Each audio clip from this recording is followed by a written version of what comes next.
Maraming suliranin ang tao sa kanyang buhay sa mundong ito. Marami rin ang nagpipilit na ihanap ang mga ito ng lunas sa sarili nilang pamamaraan. Ngunit alin ang tamang lunas? Ano ang sinasabi ng Biblia upang maging maayos at matuwid ang pamumuhay ng tao? Inihahandog ng Iglesia ni Cristo ang palatuntunang ito ang payo.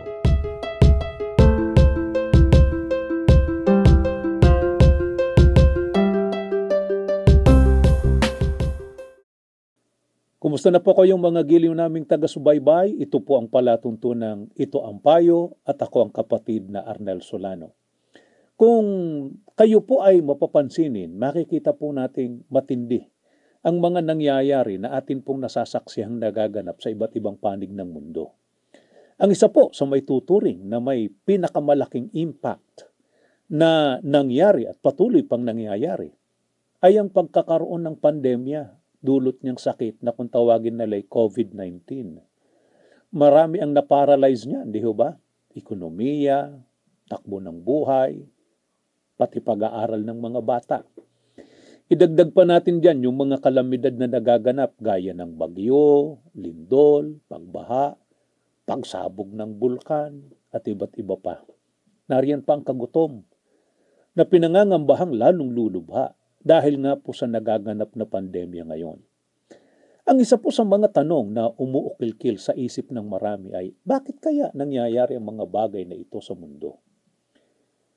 Marahil po ay marami ang sagot na ibinibigay ng iba't ibang mga tao o kaya organisasyon na mababasa natin lalo na nga sa mga social media sites sa internet.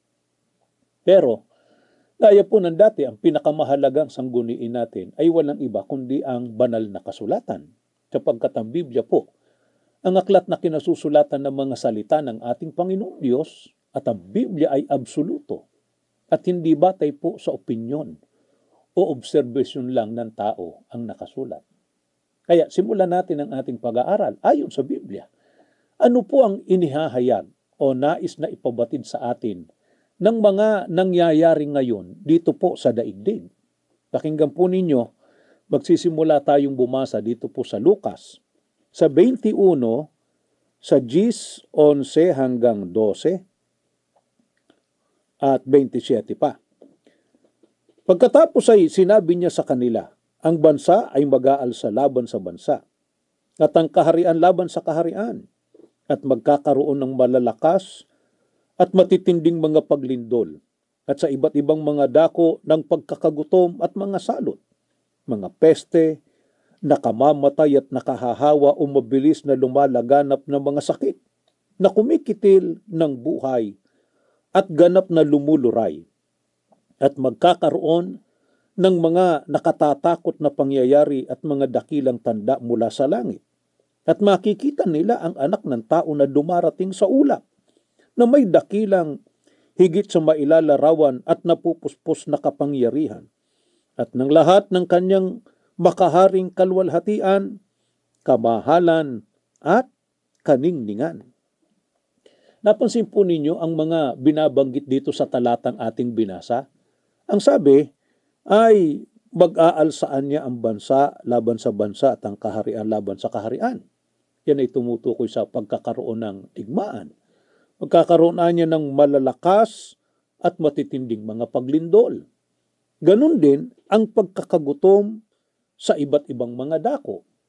Hindi lang po yan. Meron pang binanggit. Mga salot, mga peste, nakamamatay at nakahahawa o mabilis na lumaganap ng mga sakit na kumikitil ng buhay at ganap na lumuluray. At yun anyang mga nakatatakot na pangyayari at mga dakilang tanda mula sa langit. Napansin ninyo, ang lahat ng ito na binabanggit ang siyang nakikita nating nangyayari ngayon. Sabi nga po namin kanina, kung mapapansinin tayo, yan ang ating mauobserbahan. Ano pong ibinabadya kapag ka nangyayari at nagaganap na ang mga bagay na yan? Ang sabi ng Biblia, makikita nila ang anak ng tao na dumarating na may dakilang kapangyarihan at kaluwalhatian. Ang tanong ngayon, ayon sa mga scholars ng Biblia, nangyari o natupad na nga ba ang mga palatandaang ito na binabanggit ng banal na kasulatan? Ang babasahin ko po sa inyo ay nakasulat dito po sa The Last Days Bible. Ganito po ang kanilang paliwanag ng mga scholar na nagsulat nito, ng version na ito ng Biblia. Dito po sa footnote, niyong pong Lucas 21, Gs hanggang 11 at 27 pa. Ganito ang ating matutunghayan. Wala kailanman sa kasaysayan na nagkaroon ng mga digmaan na literal na kinasangkutan ng buong daigdig tulad ng naganap sa unang digmaang pandaigdig at ikalawang digmaang pandaigdig. Lumilitaw na lubos na ganap na ang mga palatandaang ito ng katapusan ng panahon ay nagsimula noong 1914 sa pagsisimula ng unang digmaang pandaigdig. Ang digmaang ito ay sinundan ng matitinding mga pagkakagutom, sinundan ng malawakang epidemya ng trangkaso o Great Flu Epidemic na kumitil sa buhay ng may 20 milyong katao. Ang mga paglindol ay hindi lamang naminsala kundi nagaganap ng lalong madalas mula ng panahong iyon hanggang ngayon. Hanggang sa pagsulat na ito, ang banggit na nakasisindak ng mga mauobserbahan at mahirap paniwalaan na mga pangyayari na nagbabanta mula sa langit ay sa hinaharap pa. Subalit, tila kakaunti ang pag-aalinlangan na ang mga kasalukuyang panahon ay ang panahon ng kawakasan. Ayon po sa mga nagsuri, yung mga binanggit na mga palatandaan, naganap na at patuloy pang nagaganap. Sabi nila, lumilitaw niya na lubos na naganap ang mga palatandaang ito ng katapusan ng mga panahon ay nagsimula noon anyang 1914 sa pagsisimula ng unang digmaang pandaigdig. Yang mga lindol, yang mga kagutom din na ang sabi sa talata ay sa maraming dako ay mamamatay ang mga tao sa gutom. Nakikita nating nangyayari yan. Di ho ba ang World Health Organization ay nag-uulat ng kung ilang milyon ang mga taong namamatay dahil sa gutom, kung ilang bilyon ang mga tao na nagugutom sa buong daigdig. At sabi nga po natin kanina at tinataya naman yan ng mga nagsisipag-aral sa ekonomiya, nalalala pa yan. Bunga nga nitong pandemya dulot ng COVID-19. Sinabi rin sa Biblia, makararanas ng mga nakasisindak at nakatatakot na mga sakit. Di ba? Ang mga sakit ngayon, ayon sa World Health Organization, na kung tawagin nila pandemic outbreak, yan nga, hindi lang yung COVID-19, yung hepatitis C, yung West Nile virus, yung SARS, chikungunya, swine flu, MERS-CoV virus, Ebola. Di ba? Napakarami pa. Encephalitis, yung HIV, AIDS. Nangyayari ang lahat ng yan. Ano po ang ibinabadya ng lahat ng yan? Ang sabi ng Biblia, kung natatandaan ninyo kanina, kapag kaanya nangyayari na ang mga yan, makikita nila na dumarating ang anak ng tao. Sa makatwid, ang mga bagay na ito ay nagbabadya na malapit na ang pagdating ng ating Panginoong Hesukristo o ang kanyang pagbabalik o ang araw ng paghuhukom. Ano po ang dapat nating maintindihan na mangyayaring kapahamakang mangyayari o magaganap sa araw po ng paghuhukom? Biblia pa rin po magpapaliwanag sa atin. Ito naman ay basahin natin sa pagtuturo ni Apostol Pedro. Sa ikalawang Pedro, sa 3, ang talata po ay Gs. Ganitong matutunghayan nating nakasulat. Subalit kapag ang araw ng paghuhukom ng Diyos ay sadyang dumating na, yun ay hindi ipasasabi o unannounced. Tulad ng isang magnanakaw, ang himpapawid ay guguho na may isang madagundong nakalampag at ang lahat ng bagay ay mawawasak sa isang napakalaking sunog. Ang daigdig at ang lahat ng mga gawa nito ay malalantad sa masusing pagsusuri ng paghuhukom. Napakalaking kapahamakan ng magaganap sa araw ng paghuhukom. Sabi po ng Biblia, ang mga himpapawid-an niya ay guguho na may isang madagundong na kalampag at ang lahat ng bagay ay mawawasak sa isang napakalaking sunog. Kaya napakalaking kapahamakan ang darating na araw ng paghuhukom. At walang matatakasan o walang mapupuntahan ng tao para makatakas siya. Di po ba? Sapagkat ang buong daigdigan niya ay malalantad. Kaya alam nyo kung paanong nakatatakot itong mga nagaganap ngayon. Pinangangambahan ng mga tao, pilit na pinaghahandaan anuman ang magiging epekto kagaya nitong pandemyang nakikita natin na nangyayari. Ang higit na dapat nating paghandaan, ang higit na dapat po na magkaroon tayo ng pagkakataong makapagprepara ay walang iba kundi ang darating na araw ng paghuhukom. Sabi nga po nila, itong mga nangyayari ngayon, preview lang kung ikukumpara sa kapahamakang magaganap pagdating ng araw na yon. Lalo pa nga, at ang sabi ng Biblia, ang pagdating ng araw ng paghuhukom ay hindi ipasasabi o unannounced tulad anya ng isang magnanakaw. Kaya walang nakakaalam kung kailan ang eksaktong araw at oras ng paghuhukom. Pero ang tiyak, darating ang paghuhukom. Sapagkat kung paanong nakikita natin ang mga palatandaang nagaganap, lalong tiyak na magaganap. Yung tinatandaan ng mga bagay na yan, na walang iba nga, kundi ang pagbabalik ng ating Panginoong Jesucristo na siya ring araw ng paghuhukom. Kaya bago pa dumating yung araw na yon, mga giliw po namin taga-subaybay, dapat nang matiyak ng bawat isa sa atin. Nakahanda tayo, preparado tayo diyan sa napakalaking kapahamakang mangyayari at maisiguro nating maliligtas tayo sa kapahamakan na magaganap na yon.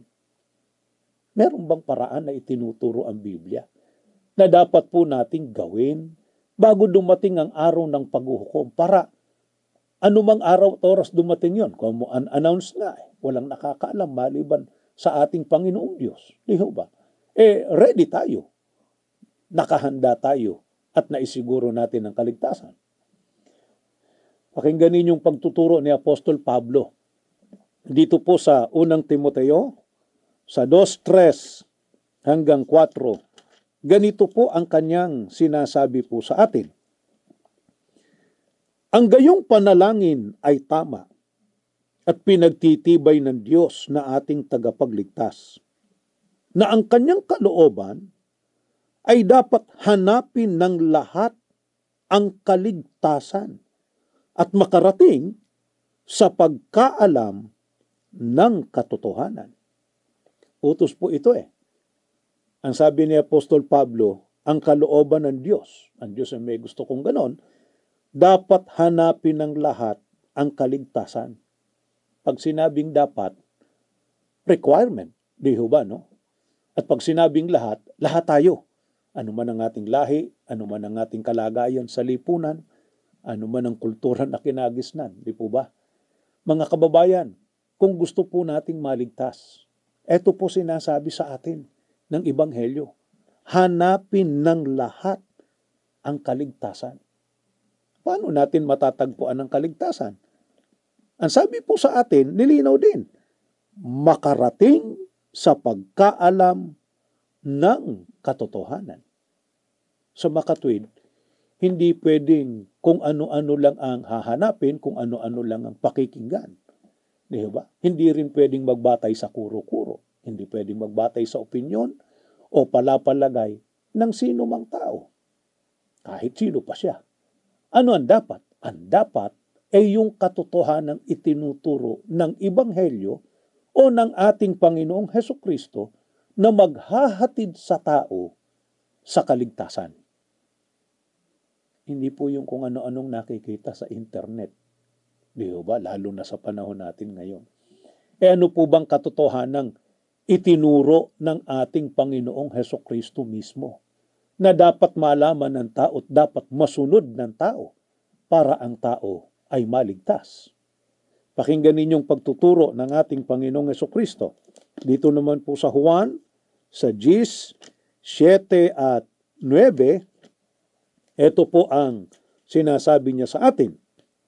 Kaya muling nagsalita si Jesus, buong katotohanan sinasabi ko sa inyo, ako ang pintuan ng kulungan ng mga tupa. Ako ang pintuan. Sino mang taong pumasok sa loob ng kawan sa pamamagitan ko ay maliligtas. Ito pong kailangan gawin ng tao. Ang sabi ng Panginoong Hesukristo, buong katotohanan sinasabi ko sa inyo. Ito totoo. Ito yung pinahahanap at dapat marating ng tao para makita ng tao ang kaligtasan. Alin yung katotohanan yun ay tinuro ng ating Panginoong Hesukristo. Sabi niya, buong katotohanan sinasabi ko sa inyo, ako pintuan ng kulungan ng mga tupa, ako ang pintuan, sino mang taong pumasok sa loob ng kawan sa pamamagitan ko ay maliligtas. Ito po ang paniwalaan natin. At ito ang dapat nating gawin. Alin niyang pagpasok sa loob ng kawan na binabanggit? Paano po yun? Si Apostol Pablo at Biblia rin ang magtuturo po sa atin. Pakinggan po ninyo. Dito naman po sa Gawa, sa 20:28, ganitong ating matutunghayan. Sasalin ni Ginoong George M. Lamsa sa pagkakaliwat na po sa ating wika. Ito po nakasulat. Ingatan ninyo kung gayon ang inyong mga sarili at ang buong kawan.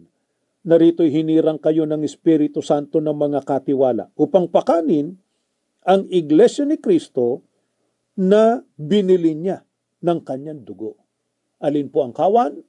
Ang kawan po ay walang iba kundi ang Iglesia ni Kristo. Sa makatwid, sa utos ng Diyos na bago dumating ang paghuhukom, na yan nga ang ibinabadya nitong mga nangyayari ngayon. Kailangang hanapin ang katotohanan, hanapin ang kaligtasan, eto't inilalahad na po sa atin. Ang katotohanan, para makita natin at makuha ang kaligtasan, pumasok tayo sa kawan, pumasok tayo sa Iglesia ni Kristo. Yan ang utos. Yan ang katotohanan itinuro ng Panginoong Hesukristo. Ito rin po dahilan, kaya kami nag-Iglesia ni Kristo. Sapagkat gusto po namin na makatiyak na pagdating ng araw ng paghuhukom, magtamo ng pangakong kaligtasan. Alam naming ito rin po ang gusto ninyo. Kaya sa mga nagnanais maligtas, halina po kayo sa Iglesia ni Kristo.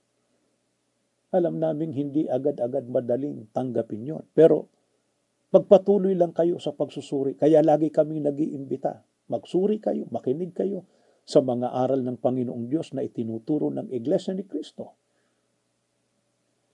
Makikita po ninyo ang katotohanan na maghahatid po sa atin sa kaligtasan. Ngayon, anong panawagan ng mga apostol sa atin? Ngayong malapit na po ang araw ng paghuhukom at alam na natin ang katotohanan maghahatid sa atin sa kaligtasan. Inyo pong pakinggan at babasahin ko po ang pagtuturo ni Apostol Pablo dito naman po sa aklat ng Roma sa 13:11 ang mga hanggang 14, ganito po ang nakasulat. Subalit siguraduhin ninyo na hindi lubos na nabubuhos at nauubos ang inyong lakas sa pag-aasikaso ng inyong pang-araw-araw na obligasyon, na dahil dito ay mawala ang pagsubaybay ninyo sa oras at tuluyang makatulog, hindi na inaalintana ang Diyos. Malapit nang lumipas ang gabi, magbubukang liwayway na. Bumangon at maging gising sa ginagawa ng Diyos.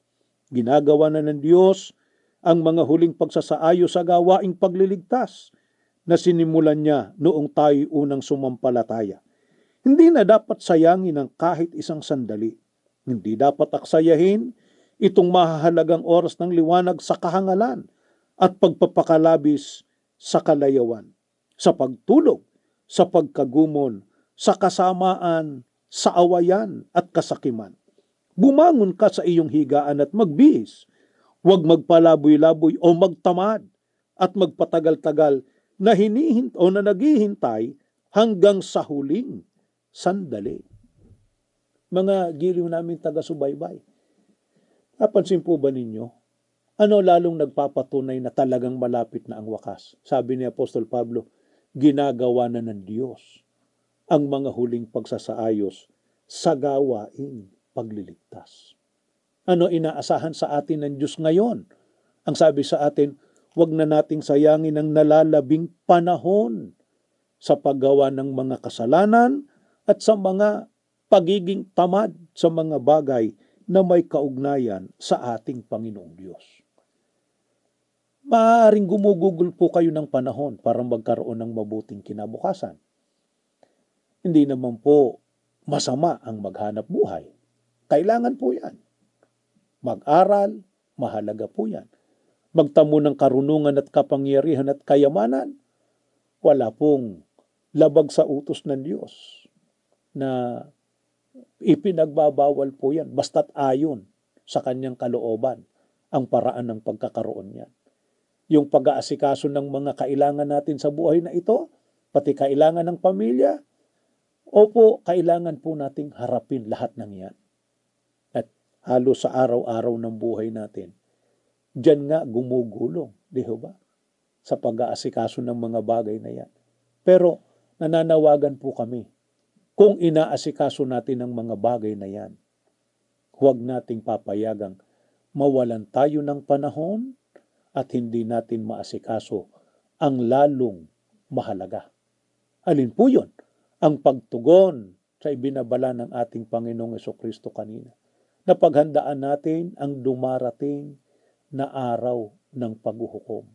Yan ay sa pamamagitan ng pagsunod sa mga utos ng Panginoong Diyos, pagtuklas at pagsunod sa katotohanan, hindi basta nagre-relihiyon lang. At tiyakin natin ang nasusunod sa ating relihiyong kinaaniban ay ang kalooban ng Ama na itinuturo ng ating Panginoong Jesucristo. Ang pagpasok sa kawan na siyang Iglesia ni Kristo, isa sa mga utos na itinuro ng ating Panginoong Jesucristo, utos na dapat sundin para ang tao ay maligtas. Idinadalangin namin sa Panginoong Diyos na kaawaan niya kayong makapagpasya ngayon para magawa ang marapat na paghahanda sa nalalapit na araw ng paghuhukom. Sana po ay nakatulong sa inyo ang mga tinalakay po nating ito at sana papaunlakan ninyo ang aming mga paanyaya na patuloy kayong magsuri sa mga aral ng Diyos na itinuturo ng Iglesia ni Kristo.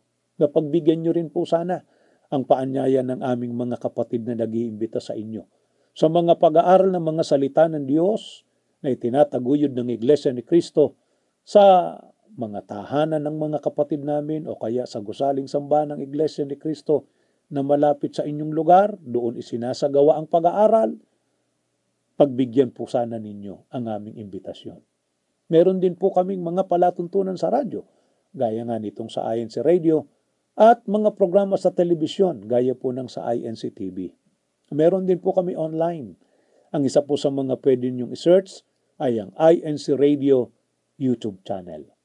Kung meron po kayong mga katanungan, may mga reaksyon, may mga paksa na nais ninyong talakayin o meron kayong gustong ihingi ng payo, maaari po kayong mag-email sa amin. Ang aming email address ay itoampayo@incradio.net o kaya ay sa dzem954@incradio.org. Maraming salamat po sa inyong pagsubaybay. Bago tayo pansamantalang maghiwa-hiwalay, tayo po ay manalangin. Panginoon naming Diyos, salamat po ng marami. Muling ipinahintulot ang ganitong pagkakataon para po mapakinggan ang iyong mga katotohanan. Mga katotohanan mong pumupukaw at gumigising sa aming mga kaisipan at damdamin. Ito rin sanang matupad sa mga nakinig sa palatuntunan ito para po ganap na makapaghanda sa nalalapit na wakas ng sanlibutan, maisiguro na ang pagtatamo ng kaligtasan. Sa paraang makapagpasya sila, pumasok sa banal na iglesia gaya po ng katotohanan napakinggan po namin ngayon. Tulungan mo po ang bawat isa, lalo sa panahon ngayon, napakatindi ng pinagdaraanan. Lagi naming ipagpauna ang pagsunod po sa iyong mga kalooban. Bahala ka na sa aming mga pangangailangan. Susunod po kami sa iyong mga salita. Bahala ka na pong magpala sa amin. Panginoong Hesus, sa iyo man po nananalangin kami, salamat po ng marami. Lagi mo kaming ipinamamagitan sa ating Ama. Kaya lagi niyang pinakikinggan ang amin pong mga panalangin. Minsan pang ipakiusap po ang aming mga panalangin sa Kanya ngayon. Ipagkaloob po ang aming mga kahilingan at ang aming mga pangangailangan. Ama namin Diyos, sa muli naming pagtawag sa iyo, hindi namin malilimot ipakiusap ang buong iglesia. Patuloy mo sanang bantayan at gabayan sa pangunguna po ng aming tagapamahalang pangkalahatan, ang kapatid na Eduardo Manalo. Ang lahat ng ito, magalang na po naming hinihiling sa iyo, sa pangalan po ng aming Panginoong Hesukristo. Amen. Sumayin niyo po ang mensahe ng ating palatuntunan sa araw na ito. Maraming salamat po sa inyong pagsubaybay. Hanggang sa muli, sumaatin nawang lagi ang mga biyaya ng ating dakilang Diyos.